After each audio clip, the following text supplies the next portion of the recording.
ത്രിയേക ദൈവത്തിന് സ്തുതി. യേശുവിൽ സ്നേഹവന്ദനം. സ്നേഹം പങ്കുവെക്കപ്പെടാനുള്ളതാണ്.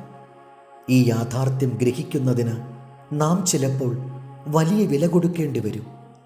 നമ്മുടെ സ്നേഹം സ്വാർത്ഥതയുടെ മതിൽക്കെട്ടിനുള്ളിൽ ഒതുക്കി നിർത്തിയിരിക്കുകയല്ലേ? ആ മതിൽക്കെട്ട് പൊളിച്ചെങ്കിലേ സ്നേഹം പങ്കിടുന്നതിനു വേണ്ടി മറ്റുള്ളവർ നമ്മുടെ അടുക്കിലേക്ക് വരികയോ നാം മറ്റുള്ളവരുടെ അടുക്കിലേക്ക് ഇറങ്ങിച്ചെല്ലുകയോ ചെയ്യുകയുള്ളൂ. സ്നേഹം പങ്കിടുവാൻ ലഭിക്കുന്ന ഒരവസരവും പാഴാക്കാത്ത ഒരു സ്നേഹിതനെ എനിക്കറിയാം. സ്നേഹത്തിനായി ദാഹിക്കുന്ന രോഗികളെയും വൃദ്ധജനങ്ങളെയും സന്ദർശിച്ച് അവർക്കൊപ്പം സമയം ചിലവിടുന്നത് അദ്ദേഹത്തിൻ്റെ നിത്യപരിപാടിയിൽ ഒന്നാണ്.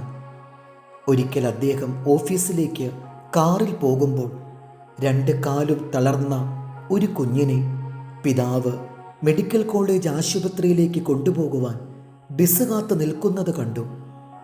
ബസ്സിൽ നല്ല തിരക്കായതിനാൽ ഒന്നിലും കയറുവാൻ കഴിഞ്ഞില്ല. അദ്ദേഹം കാറ് നിർത്തി നിസ്സഹായനായി നിൽക്കുന്ന ആ മനുഷ്യനോട് കാര്യം തിരക്കി. എങ്ങനെയെങ്കിലും കോട്ടയത്തെത്തിയാൽ അവിടെ നിന്നും ബസ് കയറി ആർപ്പൂക്കര മെഡിക്കൽ കോളേജിലെത്താം. ആ സുഹൃത്ത് കാറിൻ്റെ ഡോർ തുറന്നു കൊടുത്തു. കയറിക്കൊള്ളൂ. മെഡിക്കൽ കോളേജിൻ്റെ വാതിൽക്കൽ എത്തിയപ്പോഴാണ് തനിക്കിറങ്ങേണ്ട സ്ഥലത്ത് എത്തിയല്ലോ എന്ന് അയാൾക്ക് മനസ്സിലായത്. ആ മനുഷ്യൻ മകനെയും കൊണ്ടിറങ്ങി.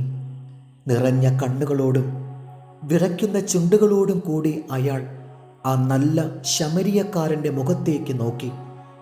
ഒരു നന്ദി വാക്കുപോലും പറയാനാവാതെ വാക്കുകളെല്ലാം അയാളുടെ തൊണ്ടയിൽ കുരുങ്ങി.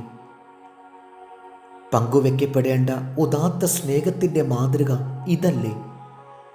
കഷ്ടതകളും വേദനകളും വരുമ്പോൾ നാം തനിച്ചാണെന്നോർത്ത് തളർന്നു പോകരുത്.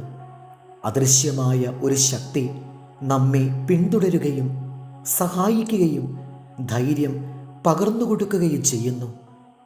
ഇടിമിന്നലുകളിൽ തൻ്റെ ഭുജവീര്യം പ്രവർത്തിക്കുന്ന ആ ദൈവം നമ്മുടെ ആവശ്യഘട്ടങ്ങളിൽ തൻ്റെ ദൂതനെ അയക്കും.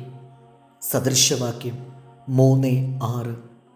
നിന്റെ എല്ലാ വഴികളിലും അവനെ നനച്ചുകൊള്ളുക, അവൻ നിന്റെ പാതകളെ നേരെയാക്കും. ദൈവം നമ്മെ അനുഗ്രഹിക്കട്ടെ. കർത്താവിൽ എളിയ ശുശ്രൂഷകൻ ഈരാളിലച്ചൻ.